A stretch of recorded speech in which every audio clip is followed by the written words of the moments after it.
Hi there, welcome to Hayley Roberts Art. Today we're doing a watercolour painting. We're going to be using the Meiliang watercolour paints that I have here. I'm going to be using a selection of purples and reds. They're a really good combination to work with, very vibrant colours. I'm going to be using a selection of flat brushes and round brushes. So the flat brushes, I've got an inch, 3/4 inch. Round brush, I've got a size 8. I'll most probably use a smaller size, maybe a size 4, something along those lines. So with a 3/4 inch flat brush, liberally putting some paint along the page, pressing down slightly to get that colour on. Think about using your brush in various ways, turning it to the side to get smaller lines. Whilst the paint is still wet, grab some colour and dab it on to a lighter colour that you've got, just so that the colours merge. You can see them mixing here at the top. With a round brush, use some pressure on your brush as you go along to do these lines, just so that they're a little bit fatter in the middle. Use an alternative colour to go in between, again using some pressure in the middle. This is a size 8 round brush that I'm using here, and just blocking out some more colour here. Continue to add lines of various sizes and alternate your colours, though the colour scheme is more or less on the same side of the colour wheel.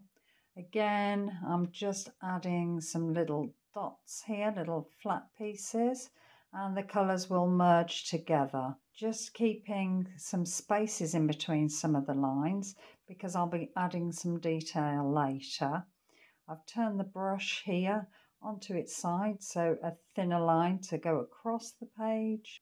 Turning the brush to its side, using a darker purple, and that makes a much thicker line. Using the side of the round brush, adding some detail that spans the paint bands. Using the flat brush now across the page, finding different areas where I can apply this technique. Going over areas that have already been painted, just to add a little bit more detail. This is the wet on wet technique as the paint underneath is still damp. Using the round brush to add some little dots to the area, and also outlining where I have already painted just to add a little bit more depth. If you've only got one type of brush, either a flat or a round brush, you can use it in various ways to create different effects, just by turning and using it at a different angle.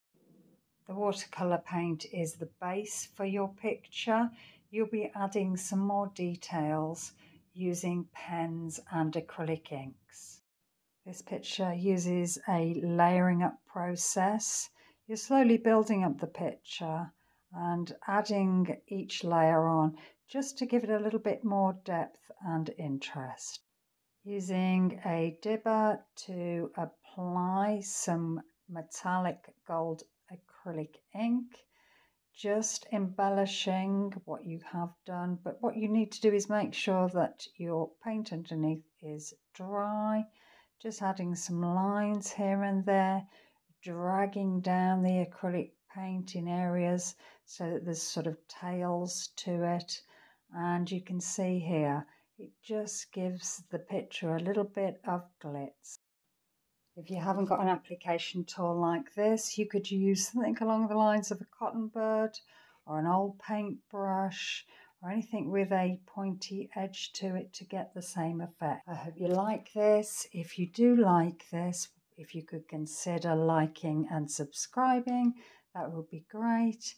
Any comments would be welcome, both positive or negative. Constructive feedback is always good. Let your acrylic ink dry and then grab a fine liner pen, a black fine liner, and just adding some details, tiny little lines bridging the two paint blocks.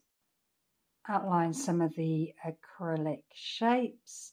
This will make the gold pop because it looks as though there's sort of a shadow around your shape.